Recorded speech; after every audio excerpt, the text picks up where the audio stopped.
Hello, everyone, and welcome back to the Cop Council. How are we all? Hopefully, all of you are having a fantastic day from wherever you are around the world. And welcome to a match preview show for, of course, Liverpool versus Burnley. Of course, it's the first time in 18 months that the Reds will be in front of a fully packed Anfield at 12:30 tomorrow. It is on BT Sport, if anyone is asking, in the UK anyway. But yeah, very much excited for tomorrow's game. I cannot wait to see the Reds back at Anfield in a competitive game, of course. And God, how much is it going to be? Hopefully, a huge atmosphere tomorrow for the Reds anyway. But guys, if you're new to the Cop Council and viewing us for the first time, then please hit that subscribe button. If you're new around here, of course, look, I've been away for the last couple of days. I didn't feel that great, but we're back tonight. Hopefully all of you are on a fantastic day as well. If you could, please hit that like button as well, because we very much appreciate it as always. But, look, at the end of the day, the Reds are back in action, and I cannot wait. Absolutely cannot wait to see the Reds back at Anfield tomorrow. But guys, let me know your thoughts in the comment section. Are you confident about the game? Look, I'm very confident about the game. I'm hopeful that Liverpool can batter Burnley, and I mean batter Burnley in front of the first full crowd in what is it, 18 months. And as well, who will start in midfield? Of course, that's going to be the interesting question for tomorrow as well. But I want to start the episode, of course, by saying all of our thoughts and prayers go towards Fabinho and his family. Of course, sadly, he lost his father yesterday, I believe. Of course, the news came out today in regards to that, and of course, everyone was wondering what was happening with Fabinho, because of course he did miss training on Thursday, but sadly, his father has passed away. So all of our prayers and well wishes are towards Fabinho and his family as well at this time. And it does put him in jeopardy for the game, understandably. Look, losing a father, Jurgen lost his mother, Ali lost his father as well during the COVID period. So our thoughts and prayers go towards Fabinho anyway. But moving on towards a little bit of news as well in Andy Robertson. Of course, Andy Robertson looks to be back next week already after his sprained ankle. Looks to be available for Chelsea next week. James Pearce did come out and say that look, he's not going to be available for Burnley, which is a real crying shame, because it would have been nice to see Robbo back at Anfield, for the first game. But he will be back next week against Chelsea, which is a huge bonus. Whether or not he will start, depending on what Jurgen Klopp thinks. But of course, Andy Robertson, the best left back in the world, you're going to obviously play him in a big game against a title challenger in Chelsea, of course, next week. But of course, this week we have to think about Burnley, and of course, you think about it and you think of Burnley. Burnley are a side that are, of course, low block, defensive, very hard to get past, and that's how they survived in the Premier League for so many years. And look, even though I think all of us hate coming up against Burnley, I think very much all of us hate coming up against Burnley, but what they've done and what they've done over the last couple of years has worked for them tremendously, especially for Sean Dyche as well. And to stay in the Premier League, you have to do these types of things. You have to go to tackle it the way they have done, and fair play to them, because to be fair, they've stayed in the Premier League for a huge period of time. But we did say we was going to have guests on, and we do have Joe from Turfcast podcast. Joe, how you doing, mate? Yeah, good. Thanks, mate. Yourself? I'm very good, thank you, mate. Burnley, I hate coming up against Burnley. I'm not gonna lie to you. It's one of the only times of the year where I go, Burnley's next. Like I hate coming up against you guys, but like I was just saying, fair play to Sean Dyche. Over the last couple of years, managed to keep you up. What has it been since 2012? I think Burnley have been back up in the Premier League. It might be a bit earlier, but what are your thoughts anyway about this coming season? Because I know pre-season has been up and down, I think, from what I saw with Burnley fans, and any incomings as well, because I know you're after the Leon winger as well. Well, incomings is anyone's guess. To be honest with you, mate. It's always the same with Burnley fans. You never know if someone's coming in or not. Usually the case is not, to be honest. The pre-season was actually all right in terms of results. In terms of incomings again, well, obviously we brought in Nathan Collins. It's a decent acquisition for when James Tarkowski leaves, because it is looking more a case of when rather than if now, with the contract running low. And then Hennessy, again, he's not going to rip up any trees, but it is back up to Nick Pope, who's a very good goalkeeper. I mean, we've just seen Arsenal sign Ramsdale. Nick Pope's a far better keeper than Ramsdale. It's not even close. But with Hennessy, obviously our backups last season was Bailey Peacock-Farrell and Will Norris, and in truth, they weren't good enough. They got the chance later on in the season. Bailey's still young, to be fair, so I'll give him the benefit of the doubt for now. He's on loan at Sheffield Wednesday and he's doing well. But Hennessy's better than both of them in terms of coming in now for backup. So it's decent buys, but we need a bit more. We need first teamers coming in now, because there's been lack of investment for several years under the previous regime. The new regime, as much as I am trying to give them the benefit of the doubt, and I'm not one of these fans that's diving on the pace out banner, or which is ridiculous because it's been here since January, or just basically slagging him off for the sake of slagging him off. I'm not one of them in the slightest, but it is looking like it is just a case of same old, whether it's because we as a club can't attract players, whether it's, all right, we have got a little bit more money now, but it's still not enough, or which I think it might be. I think it might be a case of Sean Dyche is too stubborn in the transfer market, and he wants his type of player, and he won't really budge from that. So it's probably a factor of all things more than anything. But yeah, in terms of incomings, not looking too good. In terms of the coming season, I was slightly optimistic before the Brighton game, and then admittedly in the first half we battered them, and we should have been 3-0 up. We hit the bar, we hit the post. We were by far the better side. But again, it comes back to lack of investment, because they brought Adam Lallana on, who of course you'll all know very well.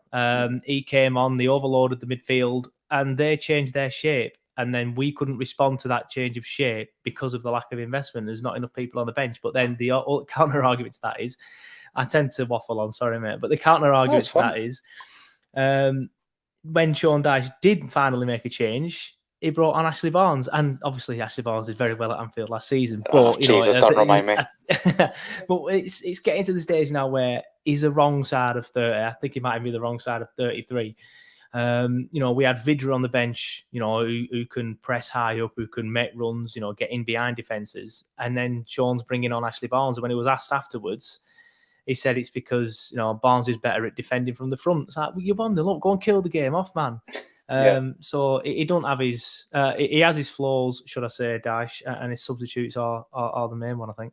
Yeah, it's a weird one, because looking from the outside in, like I said, I think I've always looked at Burnley and gone, like you said, lack of investment, lack of trust in Sean Dyche, and you think that change, with it. But then you said it rightfully there, maybe it's not the ownership, maybe it's Sean Dyche looking at that perfect type of player that he wants.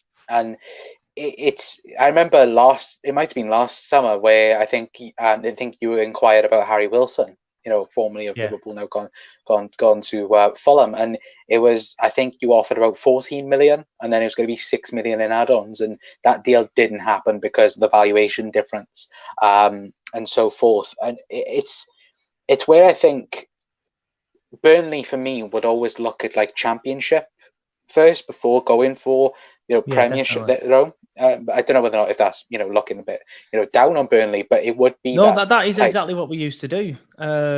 Andre Gray bought in from Brentford. Chris Wood bought in from Leeds. Mate Vidra bought in from Derby.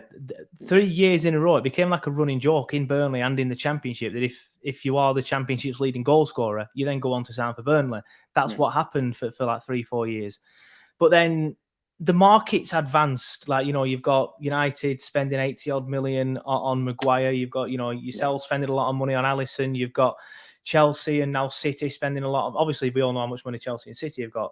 And then because of that, that's like pushed the market up one step. So then this thing that we used to do about going to the Championship, now your likes of Leeds, Villa and West Ham, that's what they do. Obviously Villa signed Watkins, West Ham signed Benrahma. I always butcher that name, so apologies if I got that wrong again. But that's what we used to do. Now we've been priced out of that. So it is a case of like, up and coming talent from the Championship now, maybe like Nathan Collins. Or, which seems to be the more regular one, is signing 35-year-old footballers that, are coming towards the twilight of the career, but, they might still do a job. But obviously that's not a sustainable model in the transfer market. That's why we are where we are now, because that's what we've done for the last 3-4 seasons. I remember we signed Peter Crouch not too long ago, and he came in for 6 months. I don't know if you remember. That's what we've been doing. It's not sustainable. So the only way out of it is spending money or getting relegated. So we'll see which one happens first. Well, do you think maybe, you mentioned Sean Dyche and that, do you think maybe it's time for a change, maybe? Do you think that the owners will be, I know Burnley, you know what you're getting then, I should say. Do you think that maybe the new ownership might go, maybe it is time for a change if results don't, come up good? Maybe, it's Christmas and you're in the relegation zone and that. Do you think maybe they might change manager, or do you think, they're fully behind Sean Dyche? Yeah, you would think they're fully behind him. I guess you never know with new owners, but they don't strike me as, a Venkis who are going to do something ridiculously stupid. Like obviously when Venkis took over Blackburn, the first thing he did was sack Sam Allardyce and bring in Steve Keane as assistant. Then obviously we all know where Blackburn ended up. Which, relatively funny. But that's a different debate. But I think it's suicide for the new owners if they come in and get rid of Dyche. Even if we are struggling, even if we are bottom, if the new chairman, Alan Pace, pulls the trigger on Sean Dyche, he might as well just turn the barrel around and pull it on himself, because he's not going to be here much longer if he does that. He is a living Burnley legend. There's debates about him having a statue and things like that at the turf. No real debate. It's just sort of between fans. So yeah, I'd be very, very surprised if we make that change. The change we need is just to Dyche be a little bit less stubborn, I think, in the transfer market, or just release the funds a bit more. I'm not really sure what it is. I think the change we need is personnel, playing personnel. That's the change we need. We need the changing of the guard. But obviously, when you say changing the guard, you imagine like older players sort of like handing the reins over to the younger players, but we don't really have the younger players to do it to. We've got a few lads coming through, obviously Dwight McNeil's one of them. But other than that, there's a few others a little bit lower than that, like Max Thompson, an Italian lad called Mancini. But they're not Premier League ready, nowhere near it at the minute. So, to go back to pretty much the first answer, to be honest, mate, investment is needed, and it needed badly. Yeah, and well, just looking at outside in, it does look like a little bit investment does need doing. Of course, it's Liverpool Burnley. I'm still not over you beating our record last year. It's a stupid penalty. I'm not even gonna rant and rave about that. But look, it was the sense of where Jurgen Klopp hates coming up against a low block defense, and that, to be fair, that's what Burnley did. And I think pretty much last year, I think Liverpool, we were just like, fair play to Burnley, congratulations, and fair play on beating the record. And I think this season, especially because tomorrow, of course, is the first time, a full capacity crowd in at Anfield for the first time in 18 months. I do think it's going to be a lot different tomorrow. How do you see the game going? Because, I've said it's going to be, a little bit of a revenge mission, you could say, in certain aspects. But I think many people are just going to go, we just want to batter Burnley for the first game of the season. Yeah, I think you've had your revenge anyway. 3-0 at the turf last season. No. When our fans were back for the first time, by the way. That's the first time our fans were back, or admittedly sparsely back, as we all know. That's what we had to do for a while. But yeah, you've got your fans back. You're not injury ravaged like you were last season. We haven't strengthened. We've gone backwards, if anything. So, yeah, I'm not particularly looking forward to it. But, we've got to play you at some point. We've got to play City at some point. We've got to play United at some point and Chelsea. So we might as well get it out of the way early on. The worry is that obviously we lost the game at Brighton. So then we've got you now. Then we've got Leeds and Everton. Then Arsenal, then Norwich, and then City. So you're looking at them fixtures and you're thinking, like, where's the next points really going to come from? Potentially the Leeds game, but they can be class on the day. Of course they can. They battered us last season at Turf. Again, potentially Everton, but Rafa Benitez is a very organised manager. Still sounds weird, Rafa Benitez, Everton manager, but that's again another debate. And then there's obviously City, forget that. And then there's the Norwich game. Arsenal, probably, to be fair, Arsenal these days, mid-table club, we could get a point against them, but we needed that win against Brighton. And now we're going into this game, lose 2-0, probably 3-0, something like that. And then 2 games in, 2 defeats, and then Leeds will probably be 2 games in, 2 defeats as well. I can't remember who they've got. Is it someone decent tomorrow? I can't remember exactly, but obviously they lost the first game. So then we're looking at a game at the Turf where Leeds are going to be up for it because they've lost 2 as well and we've lost 2, so they'll want to put a marker down. So again, we could easily lose that game. So that's the main issue now. We got off to a poor start last season, didn't get his first win until October. Looking like it's going to be a similar sort of start this season, and with the the squad going backwards and no investment, so to speak, looking like it's going to be coming in. Obviously, you mentioned the Leon guy.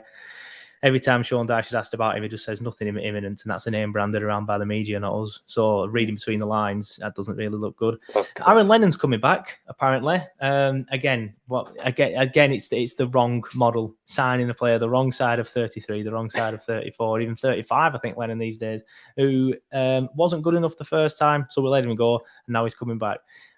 So yeah, it's again investment. Sense. Yeah, it's investment. We need investment. I always remember Aaron Lennon, prime Everton and Spurs. That's all I remember him for. And he was so fast, weren't he? Yeah, especially for the Ev anyway. Mark's got Leeds got Everton. To be fair, Leeds anyway. Could win that then, actually. Yeah, but looking at Liverpool, mate, it's how do you think Liverpool will fare this year? Because I know, like you said, we don't have the injuries, at the minute, as we do, of course, last year having 22 centre-back pairings, which I don't think any club would have been able to put up with last year. And from a Liverpool point, no one's having us for the title this year, which I think is hilarious, because I'm just like, please underestimate us like they have done, because Liverpool just having Virgil van Dijk back and having a few, Kanate coming in, Matip, Jordan Henderson there, Thiago having a proper season with everyone in it. What are your thoughts on Liverpool from the outside in? You've mentioned it there. Like, people, I think, are going to underestimate you because your freshest memory of Liverpool at the minute is being quite poor last season. Obviously, we all know why you were quite poor, but people, they don't look at the bigger picture. They just look at Liverpool. They see that they were quite poor. They see that they had, in the end, a poor title defence.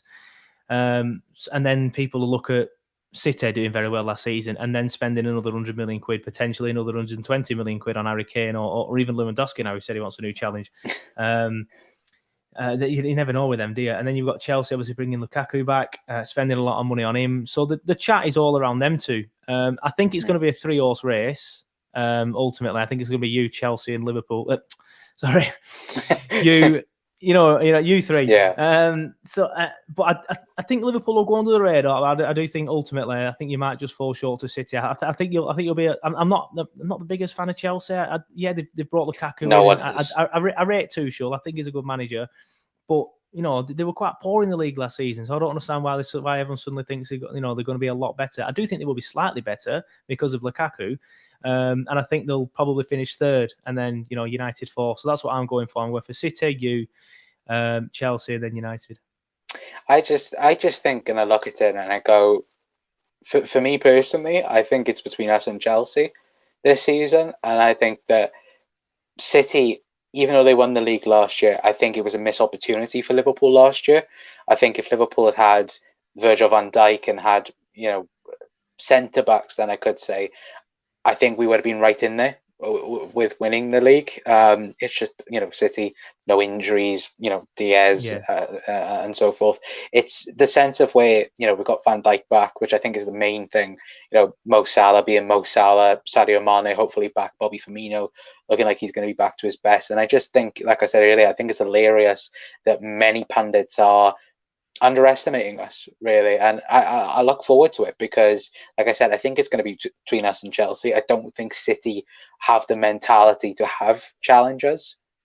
I don't think now, especially but back when City won it with 98 and we had 97, it's the sense of where they had Vincent Company, where they had that leader, and of course Aguero and so forth. I don't think they have that personnel in the team. Yeah, they have great players and like that, but I don't think they have the mentality to go one-on-one now with a Liverpool, with a Chelsea, like to go 90 odd points, one-on-one. And I think that's the funny thing, because many people are like, oh, City, yeah, they spent 100 million on Grealish and look to spend another 120 on Harry Kane. But like the City game, yeah, Grealish, I think he will become good for City, but it just doesn't look like it's gelling at the moment. And then playing, 4 up top with Sterling and Grealish on the left, and they don't have a striker at the minute, and then Mahrez on the right. For me, it doesn't work. It reminds me a lot of a Phil Coutinho type problem, where he's not good enough to be in a pacey front three, and he's not good enough yet to be in a 3 in midfield, because he's too much advanced, and that balance isn't right there. And I think against the Chelsea and the Liverpool and even a United, I think City will struggle with that, because Pep, for me, he overthinks things. Like, what's your thoughts on that? He loves to overthink things, and not playing a striker in the Champions League final. He lost them that game, essentially, for me. Yeah.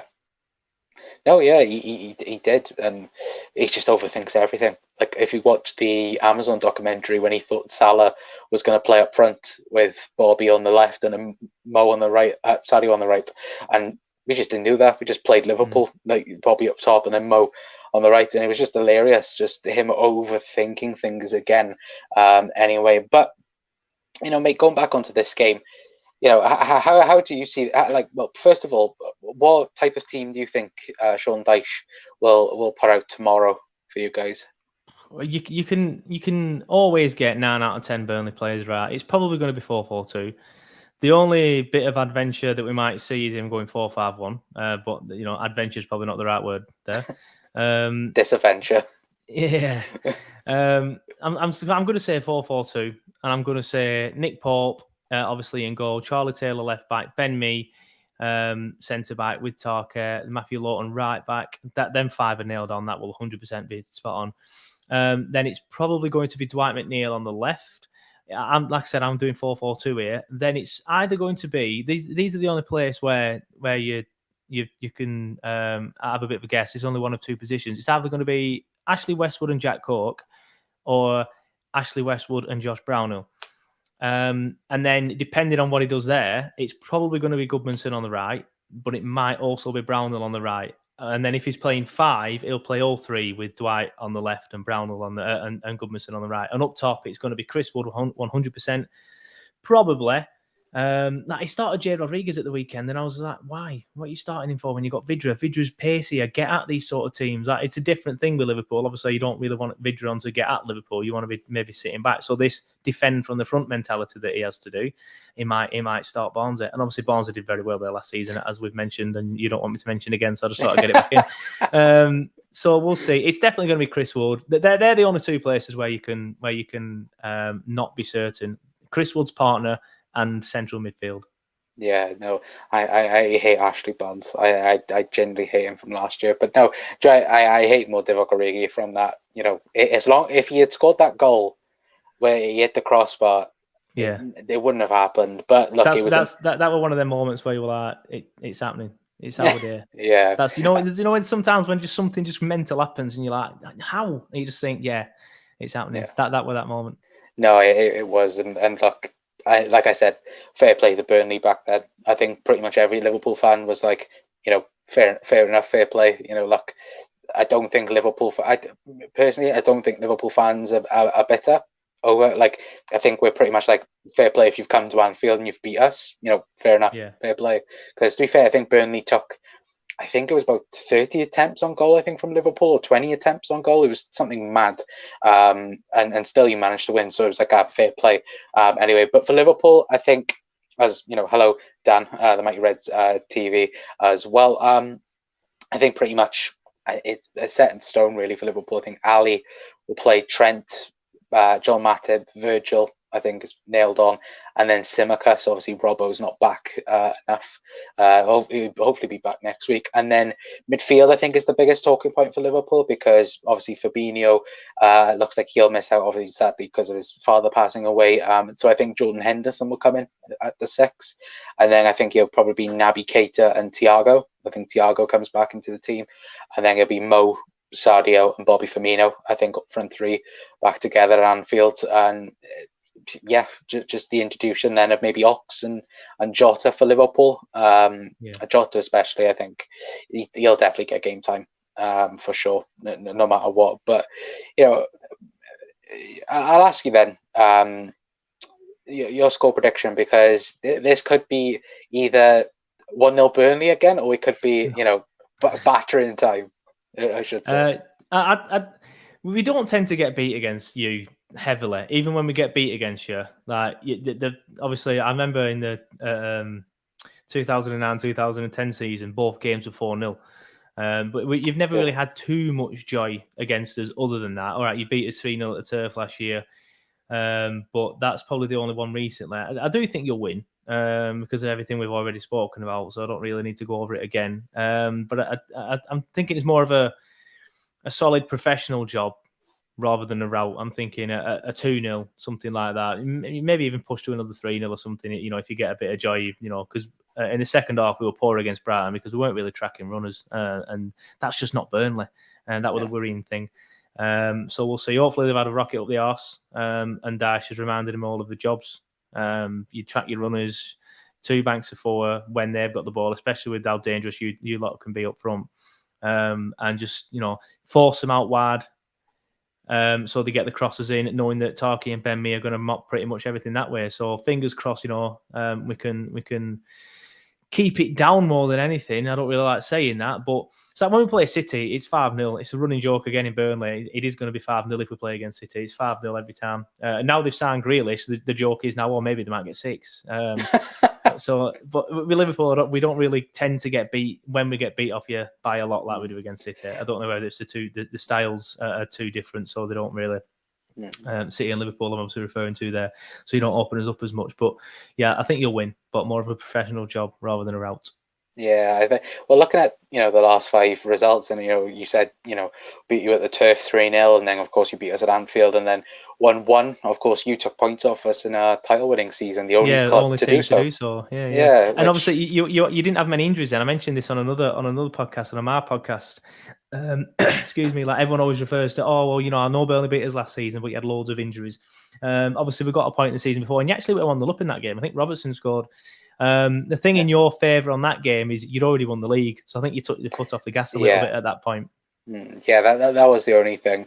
And then of course 3-0 and then 4-2, which I think is the most exciting Liverpool-Burnley game that's happened. Probably the most exciting Burnley game that's happened for a while.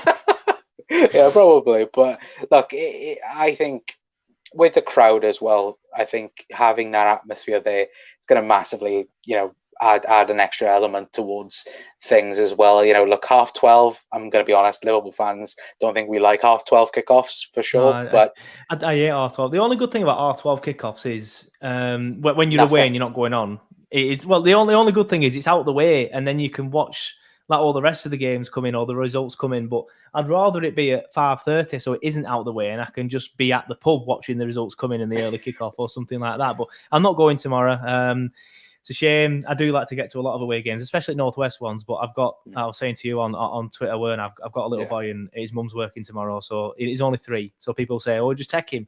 He's only 3. I've not taken him on turf yet, and that's where I want his first ground to be. Yeah. So unfortunately I can't go. So I'll be watching it. I might do a watch along, but I'll be doing it on my own if I'm doing it on my own, because all my other boys have dropped out. So. Fingers crossed. But I'm hoping the atmosphere is a good one, because we've all missed atmospheres, even if it's a rival team. It'll be good to see Anfield. It's singing the Never Walk Alone Again at the start with the scarves and stuff. I might enjoy that for the first time when playing against Burnley tomorrow. It's like Man City Spurs. Like, I absolutely enjoyed watching that game.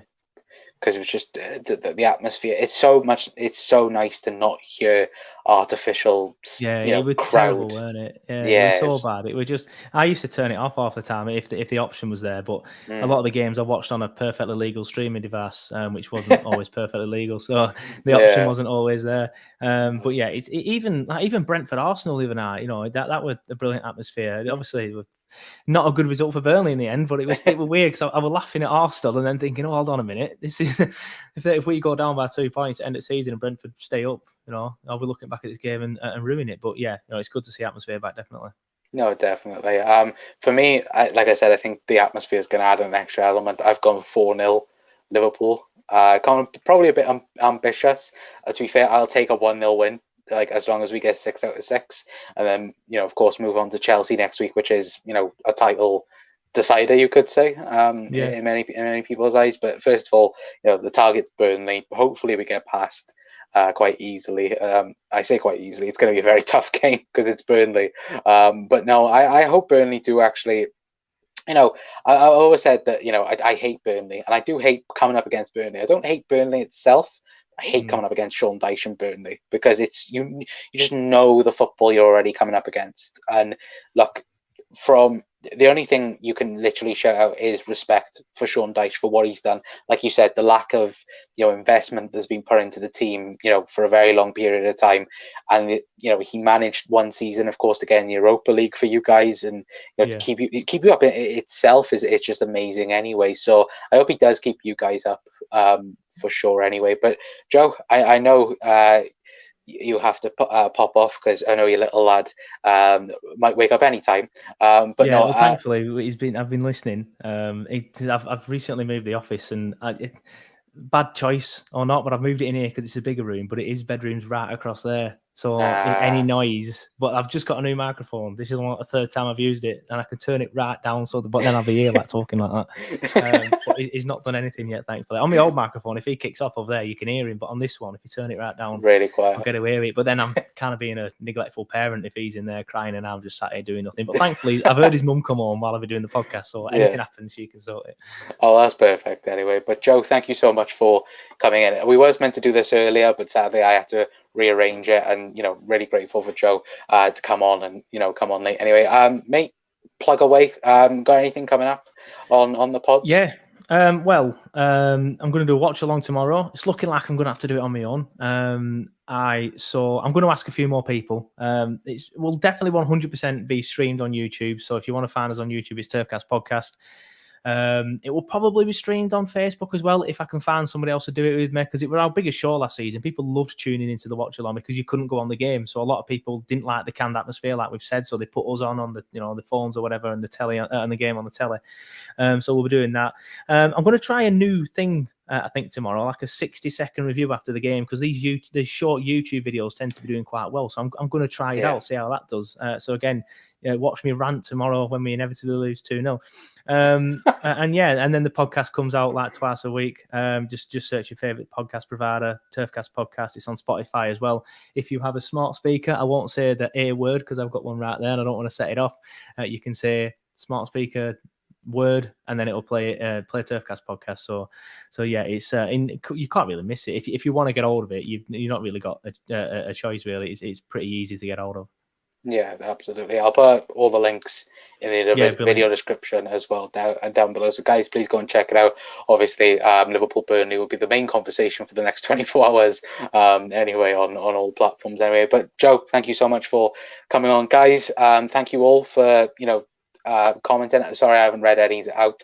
I do apologize for that, but to be fair, it's just been Dan and you mentioning top 4. Hi DNFF1 as well. Thank you for tuning in as well. And guys, please feel free to subscribe to here as well. I think we're on road to 600 now as well, so if you could please help on our way anyway. But fingers crossed, there'll be a Liverpool win tomorrow, not a Burnley win. If it's another Burnley win at Anfield, I swear to God. But no, all serious. Hopefully all of you have a fantastic day. If anyone's going to the game as well, please enjoy.